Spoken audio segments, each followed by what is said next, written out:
Je vous le dis franchement, chaque bataille que vous menez, même celle que vous perdez, vous rend plus fort. Ça vous forge, ça vous sculpte. Vous devenez peu à peu la personne que vous êtes destiné à être. Alors, n'ayez pas peur des épreuves, car elles ne sont là que pour tester votre véritable force. Levez les yeux. Regardez bien la route devant vous. Elle sera semée d'embûches, oui, mais chaque pas en avant est un pas vers votre victoire personnelle. Ne reculez devant rien. Embrassez la douleur, transformez-la en énergie, en passion, en une force inarrêtable. Je vous demande juste de ne pas abandonner. Pas aujourd'hui, pas demain, jamais.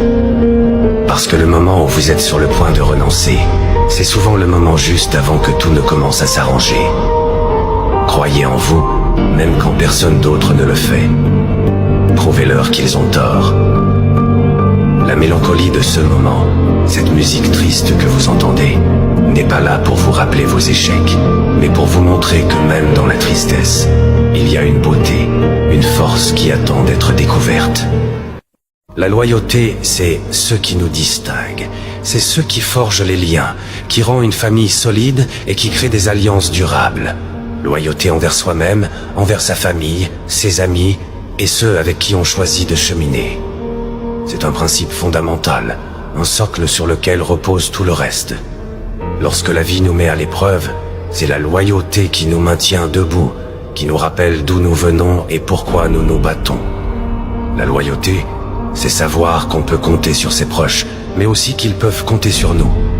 C'est comprendre que nos relations sont un partenariat, un échange constant de confiance et de soutien. Dans un monde en perpétuel changement, où les relations peuvent être éphémères et où la confiance peut vaciller, la loyauté est un phare. Elle nous guide, nous rappelant de rester fidèles à nos valeurs, à nos engagements et à nos alliés. Alors, si la route devient difficile, si les doutes surgissent, rappelle-toi ceci, ta loyauté est ta force. Elle lie, unit et crée des fondations solides pour bâtir quelque chose de durable. Et c'est sur ces fondations que nous construisons nos vies, nos succès et notre héritage. Je ne retiens plus les personnes qui veulent partir de ma vie. Il fut un temps où je croyais pouvoir contrôler chaque aspect de ma vie, y compris les gens qui en faisaient partie. Je pensais que retenir ceux qui voulaient partir était une marque de force, un signe de pouvoir.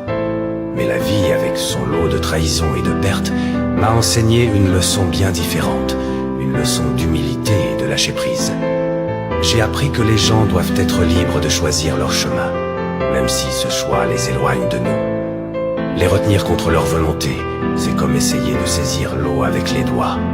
Elle finit toujours par s'échapper, laissant derrière elle rien d'autre que le sentiment de notre propre désespoir. Désormais, je ne demande plus à personne de rester dans ma vie. Si quelqu'un souhaite partir, je lui ouvre la porte. Ce n'est pas un signe de faiblesse, mais de respect. Respect pour leur liberté, pour leur désir de chercher leur propre bonheur ailleurs. Cela ne signifie pas que je ne ressens pas de douleur ou de tristesse face à leur départ. Mais je reconnais que chacun de nous est le seul maître de son destin. Quand je regarde ma vie, je ne suis pas fier de tout. Il y a des moments de doute, des erreurs, des échecs. J'ai encore beaucoup de choses à comprendre et à accomplir. Parfois, je me sens perdu. Mais d'un autre côté, quand je me regarde vraiment, je me dis que je suis fier de pouvoir compter sur moi-même. Chaque obstacle surmonté, chaque défi relevé m'a rendu plus fort, plus résilient. J'ai appris à me relever après chaque chute, à me battre pour mes rêves, malgré les vents contraires. La résilience, c'est ça. Avancer malgré les tempêtes, croire en soi quand personne d'autre ne le fait. Chaque fois que j'ai trébuché, j'ai trouvé la force de me relever. Il y a eu des moments où j'ai pensé abandonner, où la facilité de tout laisser tomber semblait si tentante. Mais c'est précisément dans ces moments de faiblesse que j'ai découvert ma véritable force. C'est dans l'adversité que l'on se découvre vraiment, que l'on forge son caractère. Les cicatrices que je porte sont les marques de mes batailles, mais aussi les signes de mes victoires. Et même si je ne suis pas encore là où je veux être, je sais que chaque pas en avant, même petit, me rapproche de mes rêves. La route est longue et semée d'embûches, mais elle en vaut la peine, car chaque difficulté surmontée est une preuve de ma résilience, de ma capacité à persévérer et à croire en moi. Quand tu es en colère, reste silencieux. Ne perds pas ton temps avec des explications. Les gens n'entendent que ce qu'ils veulent entendre. Accepte les critiques, mais n'accepte jamais le manque de respect. Like si tu es d'accord et partage avec quelqu'un qui a besoin d'entendre ça. La meilleure façon de se respecter soi-même est d'apprendre à être discipliné. Ne renonce jamais à quelque chose que tu veux vraiment. Il est difficile d'attendre, mais il est encore plus difficile de regretter. Ne laisse pas le succès te monter à la tête. Ne laisse pas l'échec t'envahir le cœur. Si tu es un donneur, c'est-à-dire quelqu'un de généreux, n'oublie pas d'apprendre à fixer tes limites, car les preneurs ou les profiteurs n'en ont pas.